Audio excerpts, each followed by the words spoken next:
그 집은 겉으로 보기엔 늘 단정했습니다. 현관에는 신발이 가지런히 놓였고 식탁 위에는 늘 물티슈와 반질반질한 쟁반이 정리돼 있었습니다.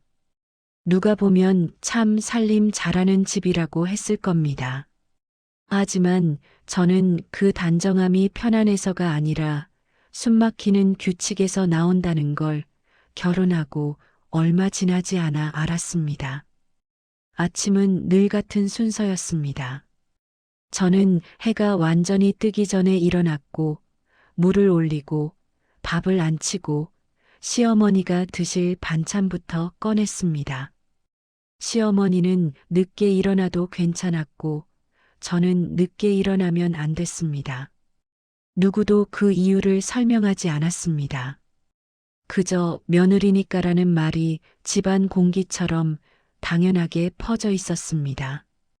어느 날 제가 감기에 걸려 늦게 일어난 적이 있었습니다. 시어머니는 아무 말도 하지 않았습니다. 대신 그날 하루 종일 식탁 위에 반찬을 치우지 않으셨습니다. 저녁까지 그 반찬들이 그대로 놓여 있는 걸 보며 저는 말없는 책망이 더 무겁다는 걸 배웠습니다. 시어머니는 소리치지 않았습니다. 대신 단정한 말투로 사람을 눌렀습니다. 요즘 애들은 참 편하게 살더라.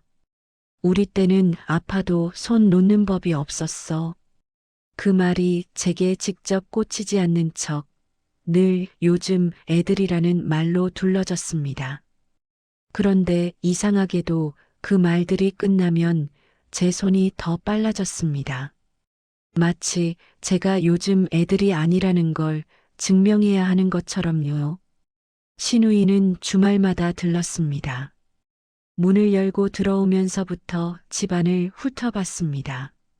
싱크대의 물기, 화장실의 방향제, 냉장고의 정리 상태까지. 그 시선이 저를 지나갈 때면 저는 제 몸이 작아지는 느낌이 들었습니다. 시누이는 웃으며 말했습니다. 형님은 참 말이 없어서 좋다. 처음엔 칭찬인 줄 알았습니다. 그런데 그 말이 반복될수록 그 집에서 말이 없다는 건 반박하지 않는다는 뜻이라는 걸 알게 됐습니다. 그 말이 제 입을 더 닫게 만들었습니다. 남편은 나쁘지 않은 사람이었습니다. 적어도 처음엔 그렇게 믿었습니다. 회사에서 돌아오면 피곤하다며 소파에 누웠고 저는 저녁상을 차렸습니다. 시어머니와 시누이가 무슨 말을 하든 남편은 대체로 조용했습니다. 저는 그 침묵이 중립이라고 착각했습니다. 하지만 나중에야 알게 됐습니다. 침묵은 중립이 아니라 늘 강한 쪽 편이라는 거요. 남편은 제가 부엌에서 혼자 설거지를 할 때도 시누이가 제 옷차림을 평가할 때도 늘 휴대폰을 보고 있었습니다. 그 집에서 저는 한 번도 고맙다라는 말을 제대로 들은 적이 없었습니다. 대신 이런 말은 자주 들었습니다. 그 정도는 기본이지. 집안일은 눈치껏 해야지. 며느리가 해야 할 일이 있고 하면 안 되는 일이 있어. 그 말들 속에서 저는 점점 조용해졌습니다. 처음엔 말이 줄었고 그 다음엔 표정이 줄었고 나중엔 기대가 줄었습니다. 그 집이 내 집이 될 거라는 기대요. 어느 날 저녁 밥상을 물리며 시어머니가 무심하게 말했습니다. 내일은 친척들이 좀 와. 제사 준비해야지. 저는 달력을 봤습니다. 내일은 제 생일이었습니다. 제가 말없이 고개만 끄덕이자 시누이가 웃었습니다. 형님은 이런 거에 서운해할 사람 아니잖아. 그 말이 참 이상했습니다. 제가 서운해하지 않는 사람이 아니라 서운함을 말하지 못하는 사람이라는 걸 아무도 알려고 하지 않았으니까요. 그날 밤 저는 혼자 부엌에서 미역을 씻었습니다. 생일 미역국이 아니라 제사 음식에 들어갈 미역이었습니다. 물속에서 미역이 불어나는 걸 보며 생각했습니다. 이 집에서 나는 늘 불어나는 미역 같구나. 남의 상을 위해 커지고 정작 내 몫은 없고. 창문 밖엔 겨울 바람이 불었습니다. 집안은 조용했습니다. 하지만 그 조용함은 평온이 아니라 소란이 시작되기 전에 정적이라는 걸 저는 아직 몰랐습니다. 주말 아침이면 시누이 가족이 당연하다는 듯이 왔습니다. 문을 열기도 전에 초인종이 눌렸고 저는 부엌을 정리하던 손을 멈추고 뛰어나갔습니다. 아이들은 신발도 제대로 벗지 않고 거실을 뛰어다녔고 시누이는 소파에 앉아 과일을 집어 먹었습니다. 저는 부엌에서 물을 끓이고 국을 데우고 접시를 꺼내는 일을 반복했습니다. 시누이는 한 번도 뭐 도와줄까요? 라고 묻지 않았습니다. 그냥 앉아서 기다렸고 저는 그 기다림에 맞춰 움직였습니다. 시누이는 말끝마다 웃음이 붙었습니다. 웃음이 붙으면 말이 칼이어도 사람들이 장난으로 받아들이는 걸 그녀는 잘 알고 있었습니다. 형님, 요즘 살이 좀 빠진 거 아니야? 아, 밥을 안 먹어서 그렇구나. 요즘 며느리들은 다이어트도 하고 여유가 있네. 그 웃음은 가벼웠지만 저는 그 말이 제 자리를 정해놓는다는 걸 느꼈습니다. 너는 며느리로서 늘 부족하고 늘 점검 대상이다. 그 메시지가 웃음 속에 담겨 있었습니다. 어느 날은 제가 입고 있던 옷을 봤습니다. 집에서 입는 편한 티셔츠였습니다. 시누이는 말했습니다. 형님, 그 옷 작년에도 입었던 거 아니에요? 저는 웃으며 말했습니다. 네, 편해서요. 그러자 시누이는 시어머니를 보며 말했습니다. 엄마, 요즘 형님 옷 좀 사주셔야 하는 거 아니에요? 그 말이 친절한 것 같았지만 제 귀엔 다르게 들렸습니다. 너는 옷 하나도 제대로 챙기지 못하는 사람이구나. 시어머니는 시누이 말에는 늘 고개를 끄덕였습니다. 맞아. 요즘 애들 다 자기만 생각해. 저는 그 말을 들으며 숟가락을 세워 놓았습니다. 숟가락은 정확히 맞춰도 제 마음은 늘 모자랐습니다. 그 자리에 앉아서 저는 늘 모자란 사람이었습니다. 아무리 잘해도 기본이고 조금만 부족해도 지적이었습니다. 남편은 그때도 휴대폰을 봤습니다. 저는 남편이 이 상황이 불편해서 말을 못한다고 생각했습니다. 하지만 남편은 불편한 게 아니라 익숙했던 겁니다. 그 집에서는 늘 제가 불편해야 했고 그들은 편해야 했습니다. 남편은 가끔 시선을 들어 저를 봤습니다. 그 시선이 뭘 의미하는지 저는 읽으려고 했습니다. 동정일까요? 아니면 그냥 습관일까요? 하지만 그 눈빛은 곧 다시 화면으로 내려갔고 저는 다시 부엌으로 향했습니다. 그날 시누이는 제가 잠깐 화장실에 다녀온 사이 제 부엌 선반을 열어봤습니다. 제가 돌아오자 그녀는 아무렇지 않게 말했습니다. 형님, 이 집은 물건이 왜 이렇게 많아? 저는 웃으며 대답했습니다. 그냥 필요해서요. 그때 시누이는 제 눈을 똑바로 보며 말했습니다. 필요한 건지 갖고 싶은 건지 구분해야지. 말이 다 끝난 뒤에도 그 눈빛은 남았습니다. 마치 제가 뭘 숨기고 있는 사람인 것처럼요. 제 부엌을 둘러본 건 시누이였지만 설명을 해야 하는 사람은 저였습니다. 그날 저녁 시어머니는 남편에게 말했습니다.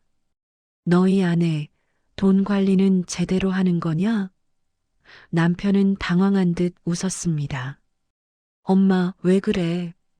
그 웃음이 더 무서웠습니다. 부정도 아니고 확인도 아닌 흐리는 웃음. 저는 그 웃음 속에서 혼자였습니다.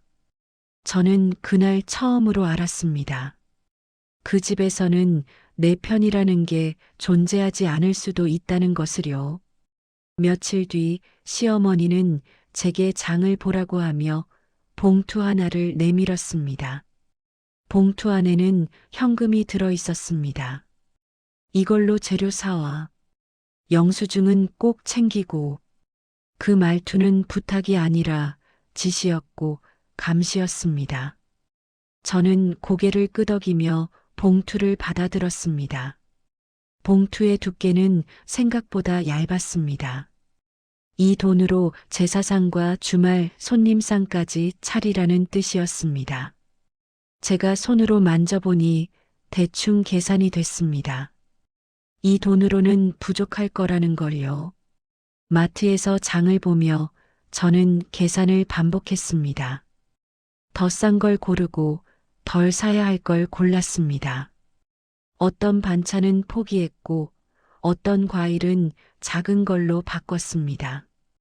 두부는 한 모만 샀고 버섯은 포장이 작은 걸로 샀습니다. 그래도 돈은 모자랐습니다. 저는 결국 제 카드로 몇 가지를 결제했습니다. 나중에 말하면 되겠지라고 생각했습니다. 그 생각이 얼마나 순진한지 그때는 몰랐습니다. 계산대를 지나며 저는 영수증을 챙겼습니다. 시어머니가 확인하실 거라는 걸 알았으니까요. 집으로 돌아와 영수증을 정리해 두었습니다. 혹시라도 필요할까봐 제 카드로 결제한 것도 따로 표시해 뒀습니다. 그런데 그날 밤 시어머니가 봉투를 다시 달라고 했습니다. 남은 돈이 얼마나 남았니? 저는 봉투와 영수증을 같이 드렸습니다. 시어머니는 영수증을 한 장씩 넘기며 눈을 가늘게 떴습니다. 이건 왜 샀어? 제사 때 필요해서요. 이건? 손님들 오니까 질문이 끝나지 않았습니다. 마치 제가 시험을 보고 있는 것 같았습니다. 하나하나가 점수였고 저는 늘 감점 대상이었습니다. 신우이가 옆에서 말했습니다. 형님, 이런 건 기본으로 알지 않나? 저는 대답 대신 고개를 숙였습니다. 신우이의 말투는 친절했지만 그 친절함 안에 깔린 건 너는 이것도 모르냐는 시선이었습니다. 시어머니는 봉투를 다시 접으며 말했습니다. 다음부턴 좀 더 꼼꼼히 해. 저는 고개를 끄덕였습니다. 그 말이 무슨 뜻인지 정확히는 몰랐지만 제가 잘못했다는 공기만은 분명했습니다. 그런데 이상한 일이 생겼습니다. 시어머니가 다음 날 아침 돈이 비었다고 말한 겁니다. 봉투 안에 있던 돈, 내가 다 쓴 거냐? 아니요. 남은 돈은 그럼 어디 갔지? 그 질문은 제게 던져졌지만 답을 듣기 위한 질문이 아니었습니다. 이미 결론을 내린 사람의 질문이었습니다. 저는 봉투를 드렸을 때 분명 남은 돈이 있었습니다. 그런데 그게 사라졌다는 겁니다. 제 손을 떠난 뒤에요.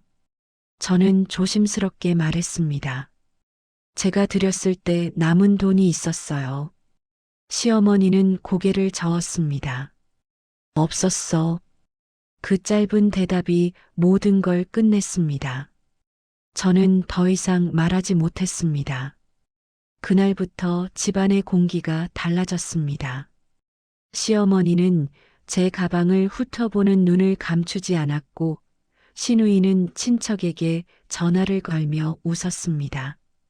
요즘 며느리들 돈은 참 말이 끝나지 않아도 저는 알 수 있었습니다. 그 말의 끝에는 늘 나가 있었으니까요. 생일 당일 저는 새벽부터 일어났습니다. 사실 생일이라는 걸 잊으려고 했습니다.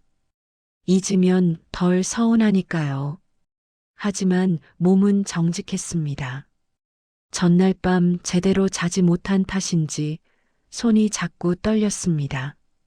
물을 올리다가 손이 미끄러져 냄비 손잡이를 놓칠 뻔했습니다. 저는 잠시 멈춰서서 숨을 골랐습니다. 오늘 하루만 버티면 된다고 스스로에게 말했습니다. 부엌은 뜨거웠고 저는 계속 움직였습니다. 제사 음식은 손이 많이 갔습니다. 전을 부치고 국을 끓이고 나물을 무치고 과일을 깎았습니다. 그 과정에서 시어머니는 한 번도 괜찮니라고 묻지 않았습니다. 대신 이런 말만 했습니다. 손님 올 건데 속도 좀 내.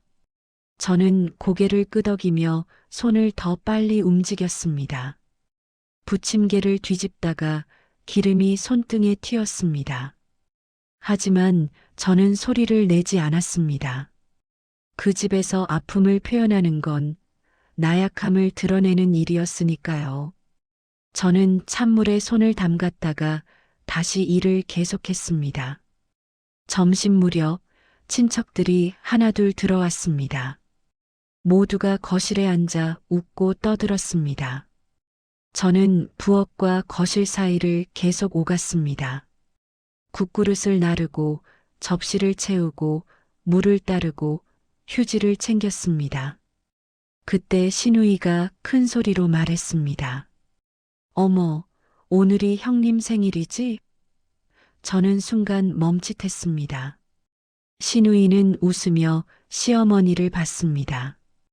엄마, 미역국은? 시어머니는 태연하게 말했습니다. 제사상에 무슨 생일 미역국이야. 사람들이 웃었습니다. 그 웃음 속에서 저는 더 작아졌습니다. 제 생일이 제사상보다 가벼운 일이 되어버린 순간이었습니다. 친척 중 한 분이 말했습니다. 그래도 생일인데 하지만 그 말은 끝까지 이어지지 않았습니다. 시어머니의 표정을 본 뒤였으니까요. 저는 다시 부엌으로 들어갔습니다. 그곳에서 혼자 숨을 골랐습니다.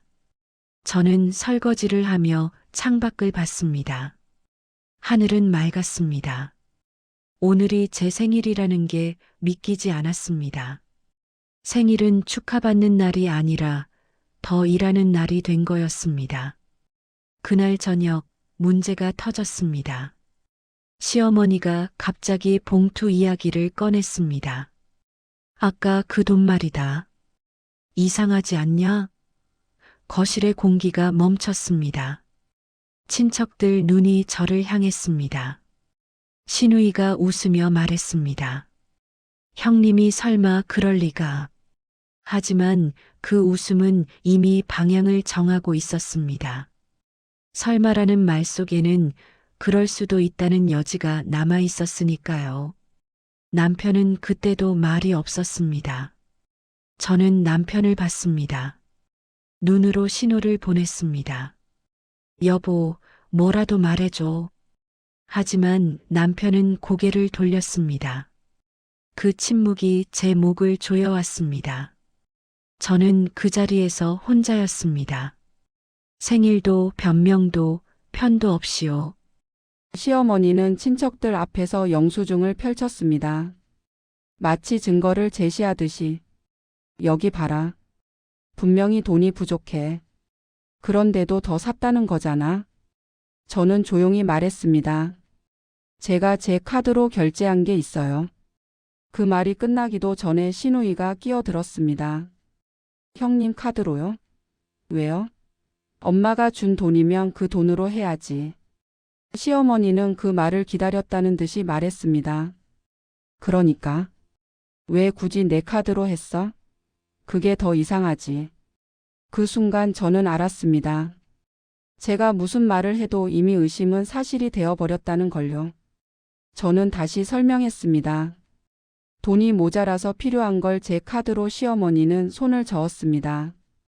돈이 모자라면 말을 하지. 왜 혼자 결정해? 저는 입을 다물었습니다. 무슨 말을 해도 제 잘못이 될 것 같았습니다. 친척 중 누군가가 조심스럽게 말했습니다. 에이, 그래도 며느리가 그런 걸. 그 말은 저를 변호하려는 말이 아니라 상황을 빨리 끝내고 싶은 말이었습니다. 그 말이 끝나자마자 신우이가 말했습니다. 그러니까요. 형님이 그럴 리가 없죠. 하지만 그 말투엔 확신이 없었습니다. 없죠라는 말 끝에는 물음표가 숨어 있었습니다.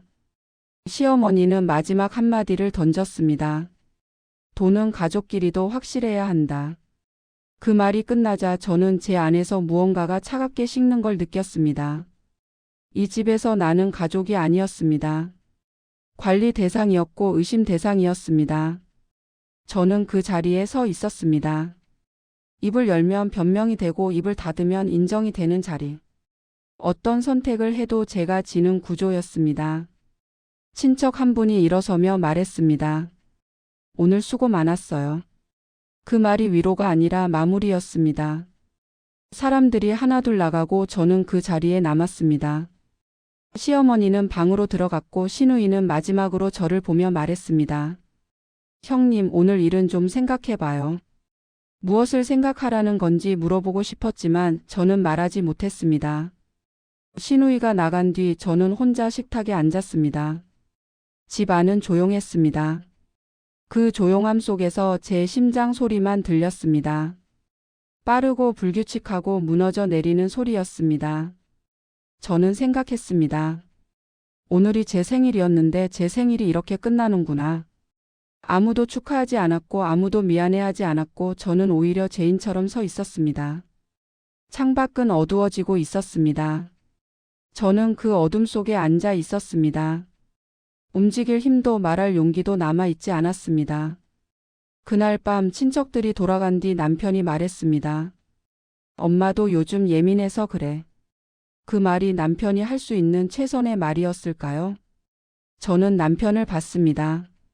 남편은 제 눈을 피했습니다. 그 시선 회피가 답이었습니다. 저는 남편에게 묻지 않았습니다. 왜 가만히 있었어? 그 질문을 하면 답을 듣게 될까봐 두려웠습니다. 답이 너무 뻔했으니까요. 남편은 불편했던 게 아니라 익숙했던 겁니다. 저를 지키는 것보다 그 집의 평화를 지키는 게 더 편했던 거였습니다. 남편은 잠시 망설이더니 말했습니다. 그냥 며칠만 참아. 엄마가 진정하면. 저는 그 말을 끝까지 듣지 않았습니다. 며칠만 참으라고? 제 목소리가 떨렸습니다. 화가 나서가 아니라 슬퍼서였습니다. 남편은 당황한 표정을 지었습니다. 제가 이렇게 말한 적이 없었으니까요. 아니, 그게 아니라 남편의 말이 흐려졌습니다. 설명할 수 없었던 겁니다. 제가 참아야 하는 이유를요. 저는 물었습니다. 며칠이면 되나요? 일주일? 한 달? 아니면 평생인가요? 남편은 대답하지 못했습니다. 그 침묵이 답이었습니다. 결국 평생이라는 거였습니다. 제가 이 집에 있는 한 계속 참아야 한다는 거였습니다. 남편은 한숨을 쉬며 말했습니다. 너도 좀 이해를 해줘야지. 엄마 입장도 있고. 저는 그 말을 듣고 웃었습니다. 웃음이 나와서가 아니라 너무 허망해서였습니다. 시어머니 입장은 있는데 제 입장은 없는 거였습니다. 대신 저는 부엌에서 조용히 설거지를 했습니다. 접시를 닦으며 생각했습니다. 내가 이 집에서 하는 건 결국 이런 일뿐이구나. 설거지를 하고 반찬을 하고 청소를 하고 참는 일. 제 존재는 늘 노동과 침묵으로만 증명되었습니다. 물이 뜨거웠지만 저는 계속 손을 담갔습니다. 뜨거운 게 오히려 나았습니다. 다른 아픔을 잊게 해주니까요. 손등이 빨갛게 달아올랐지만 저는 멈추지 않았습니다. 남편은 결국 방으로 들어갔고 저는 거실에 남았습니다. 집안은 조용했지만 그 조용함은 평소와 달랐습니다. 이제는 제가 참아야 할 이유조차 흔들리고 있었습니다. 저는 창밖을 봤습니다. 밤이 깊었습니다. 거리의 불빛들이 하나둘 꺼지고 있었습니다. 저도 언젠가 저렇게 꺼질까요? 조용히 아무도 모르게요. 그런 생각을 하다가 저는 깨달았습니다. 제가 이미 꺼져가고 있다는 걸요. 다음 날 아침 시어머니는 아무 일도 없었다는 듯이 말했습니다. 오늘 점심엔 국 좀 진하게 해. 그 말이 더 잔인했습니다. 어제의 모욕이 없던 일이 되어버리는 순간이었으니까요. 사과는 없었습니다. 대신 다시 지시만 있었습니다. 저는 냉장고 문을 열었습니다. 재료를 꺼내려다가 손이 멈췄습니다. 저는 그 자리에 서서 생각했습니다. 오늘도 이렇게 시작하는구나. 어제 일은 없던 일이 되고 저는 다시 부엌에 서 있구나. 저는 말없이 앞치마를 둘렀습니다. 그런데 손이 멈췄습니다. 앞치마 끈을 묶는 손이 더 이상 움직이지 않았습니다. 그 순간 저는 깨달았습니다. 제가 이 집을 지탱하는 방식은 참음이었고 그 참음이 끝나면 이 관계도 끝난다는 것을요. 저는 천천히 앞치마 끈을 풀었습니다. 시어머니가 부엌 문 앞에서 말했습니다. 뭐해? 시간 없어. 저는 앞치마를 식탁 위에 조용히 내려놓았습니다. 시어머니가 물었습니다. 왜 그래? 저는 대답하지 않았습니다. 대신 방으로 들어가 가방을 꺼냈습니다. 옷을 몇 벌 넣었습니다. 많이 챙기지 않았습니다. 처음부터 제 것이 많지 않았으니까요. 속옷 몇 벌, 티셔츠 2장, 바지 1벌. 그게 전부였습니다. 남편이 방문을 열며 말했습니다. 뭐 하는 거야? 저는 조용히 말했습니다. 나가려고. 남편은 당황했습니다. 갑자기 왜? 저는 웃었습니다. 갑자기라는 말이 우스웠습니다. 갑자기가 아니었습니다. 이건 오래전부터 쌓여온 것이었습니다. 다만 남편이 보지 않았을 뿐이었습니다. 여보, 엄마한테 내가 말할게. 남편의 말이 이어졌습니다. 하지만 저는 더 이상 그 말을 믿을 수 없었습니다. 남편은 늘 말할게라고 했지만 실제로 말한 적은 없었으니까요. 그리고 설령 말한다 해도 그게 제 편이 될 거라는 보장도 없었습니다. 저는 가방을 들고 현관으로 나갔습니다. 시어머니가 거실에서 말했습니다. 어디 가려고 그래? 저는 신발을 신으며 말했습니다. 잠깐 바람 쐬고 올게요. 시어머니는 코웃음을 쳤습니다. 바람? 도망가는 거지. 저는 대답하지 않았습니다. 도망이든 탈출이든 이름이 중요하지 않았습니다. 중요한 건 이 문을 나서는 것이었습니다. 저는 신발끈을 묶으며 마지막으로 그 집을 봤습니다.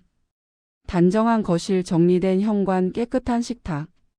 그 모든 게 제 손으로 만들어진 것이었지만 제 것은 하나도 없었습니다. 문을 열고 나서는 순간 차가운 바람이 얼굴을 스쳤습니다. 저는 그 바람 속에서 처음으로 숨을 제대로 쉬었습니다. 제가 집을 나간 날 누구도 붙잡지 않았습니다. 남편은 잠깐만이라고 했지만 그의 목소리는 습관처럼 가벼웠습니다. 시어머니는 문을 닫으며 말했습니다. 어디 가든 내가 손해다. 저는 대답하지 않았습니다. 그 말이 두려워서가 아니라 더 이상 그 말에 반응할 마음이 없어서였습니다. 저는 계단을 내려가며 숨을 들이마셨습니다. 처음으로 제 호흡이 자유로웠습니다. 가슴이 조이지 않았고 어깨가 무겁지 않았습니다. 제가 빠진 자리에서 집은 바로 흔들렸습니다. 밥상이 늦어졌고 반찬이 줄었고 집안이 어수선해졌습니다. 시어머니는 직접 부엌에 서야 했고 남편은 설거지를 해야 했습니다. 그들은 처음엔 며칠이면 돌아오겠지라고 생각했을 겁니다. 하지만 며칠이 지나도 저는 돌아가지 않았습니다. 시누이는 주말에 와서 불평했습니다. 언니가 있을 땐 이 정도는 아니었잖아. 그 말이 이상했습니다. 그들은 늘 저를 깎아내리면서도 제가 없으면 불편해졌습니다. 시어머니는 시누이에게 말했습니다. 내가 좀 도와주면 안 되겠니? 시누이는 웃으며 말했습니다. 엄마, 저도 집에 가면 할 일이 많아요. 시어머니는 한숨을 쉬었습니다. 그럼 내 오빠더러 하라고 해야겠네. 시누이는 고개를 끄덕였습니다. 형부가 당연히 해야죠. 자기 집인데. 그 말이 참 웃겼습니다. 제가 있을 땐 며느리 집안일이었는데 제가 없으니 남편 집안일이 된 거였습니다. 결국 아무도 제대로 하지 않았습니다. 집은 점점 더 흔들렸습니다. 냉장고엔 반찬이 줄었고 싱크대엔 설거지가 쌓였고 빨래는 늦어졌습니다. 남편은 회사에서 돌아와 그 모습을 보며 한숨을 쉬었습니다. 시어머니는 남편에게 말했습니다. 내 아내 좀 설득해봐. 남편은 고개를 끄덕였지만 어떻게 설득해야 할지 몰랐습니다. 며칠 뒤 남편에게서 전화가 왔습니다. 언제 들어올 거야? 저는 대답하지 않았습니다. 남편은 다시 물었습니다. 집이 좀 힘들어. 그 말이 우스웠습니다. 집이 힘든 게 아니라 남편이 불편한 거였습니다. 저는 조용히 말했습니다. 나도 힘들었어요. 그동안 계속요. 남편은 잠시 침묵했습니다. 그리고 말했습니다. 그래도 가족이잖아. 가족이라는 말이 제 귓가를 맴돌았습니다. 그 집에서 저는 가족이었을까요? 가족이라면 왜 늘 혼자였을까요? 가족이라면 왜 제 생일조차 기억되지 않았을까요? 저는 말했습니다. 가족이면 서로 지켜줘야 하는 거 아닌가요? 그런데 여보는 한 번도 절 지켜준 적이 없었어요. 남편은 반박하려다 입을 다물었습니다. 반박할 말이 없었던 겁니다. 저는 전화를 끊었습니다. 더 이상 설득당하고 싶지 않았습니다. 남편은 다시 전화를 걸었지만 저는 받지 않았습니다. 세 번째 전화가 왔을 때 저는 전화기를 꺼버렸습니다. 그날 밤 저는 작은 여관방에 누워 천장을 봤습니다. 천장엔 작은 얼룩이 있었습니다. 하지만 그 방은 제 방이었습니다. 누구도 제게 지시하지 않았고 누구도 제게 눈치를 주지 않았고 누구도 제게 무언가를 요구하지 않았습니다. 저는 그 고요함 속에서 눈물을 흘렸습니다. 슬퍼서가 아니라 해방된 느낌 때문이었습니다. 제가 이렇게 자유로울 수 있다는 게 낯설었습니다. 동시에 슬펐습니다.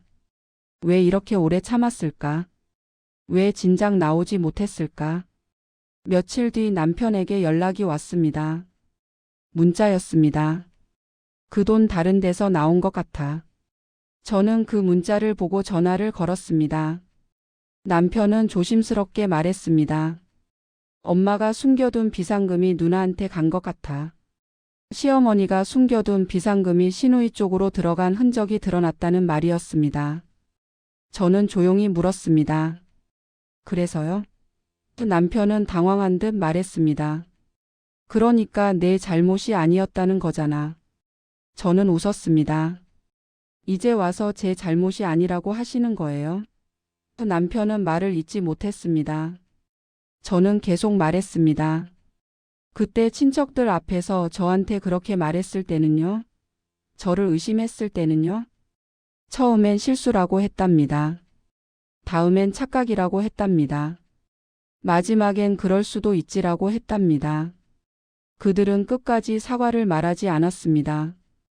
대신 서로를 탓하기 시작했습니다. 남편이 말했습니다. 엄마가 누나한테 준 것 같아. 근데 누나는 받은 걸 잊어버렸대. 시어머니는 시누이를 의심했고 시누이는 시어머니의 관리 방식을 문제 삼았습니다. 엄마가 돈을 제대로 챙기지 않아서 그렇지. 시누이의 목소리가 높아졌습니다. 시어머니는 반박했습니다. 내가 언제 안 챙겼어? 내가 달라고 해서 준 거지. 그걸 내가 까먹은 거고.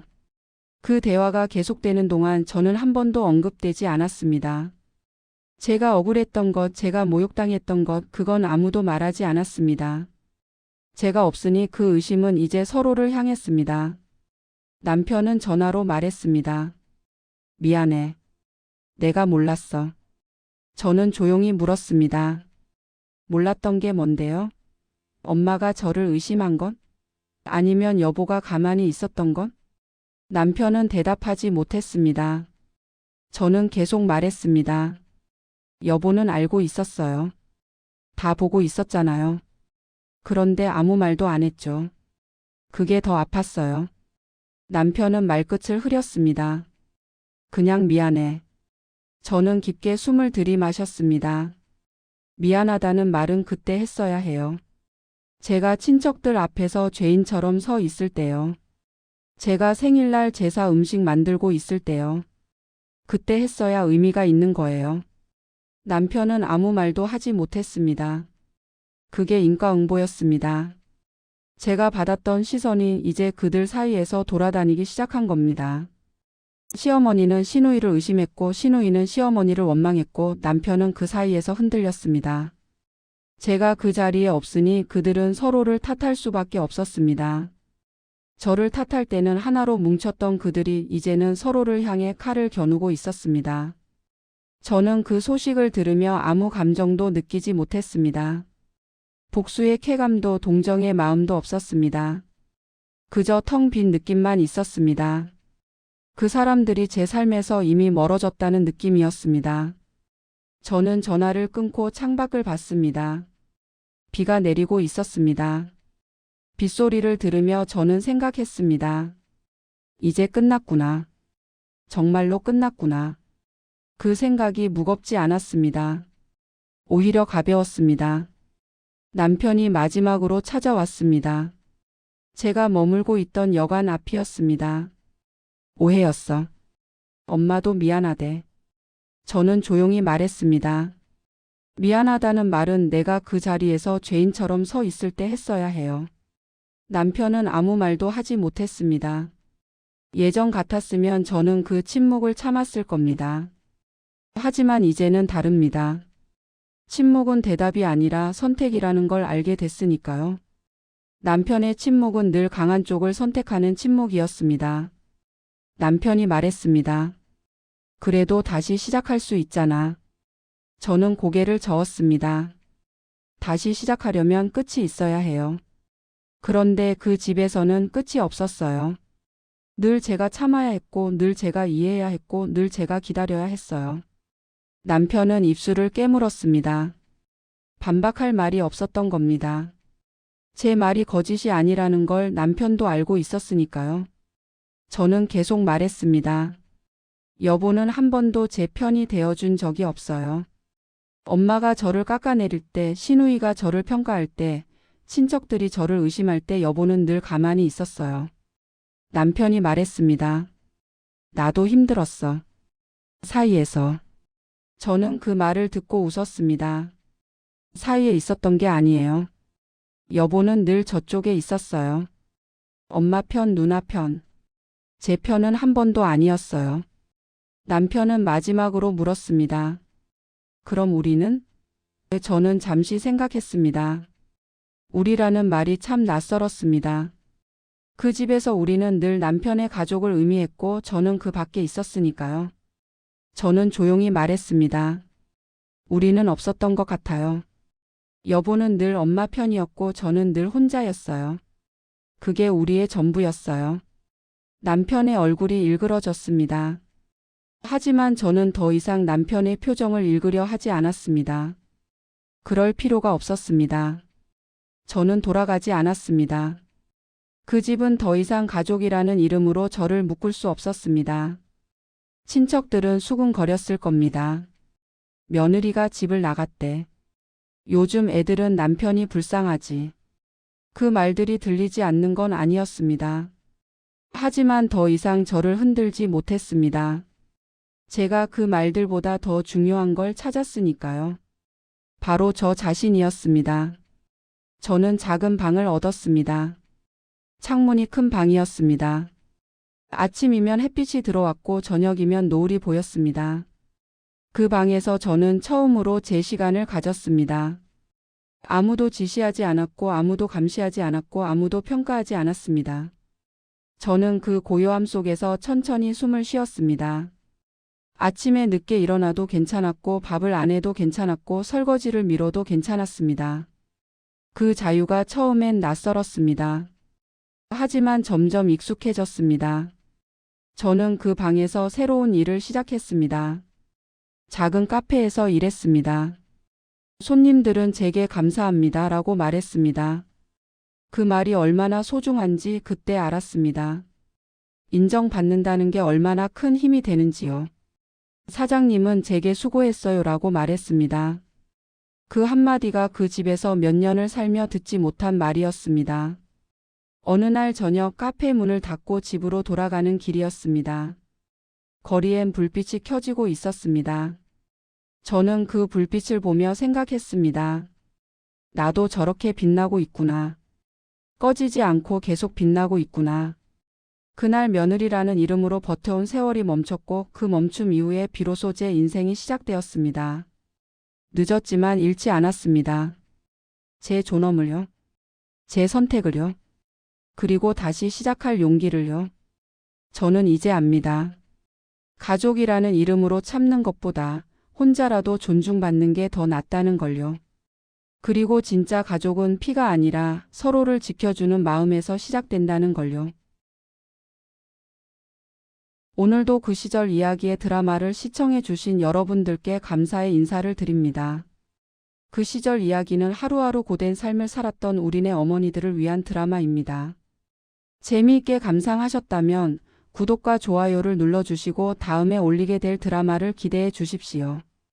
감사합니다.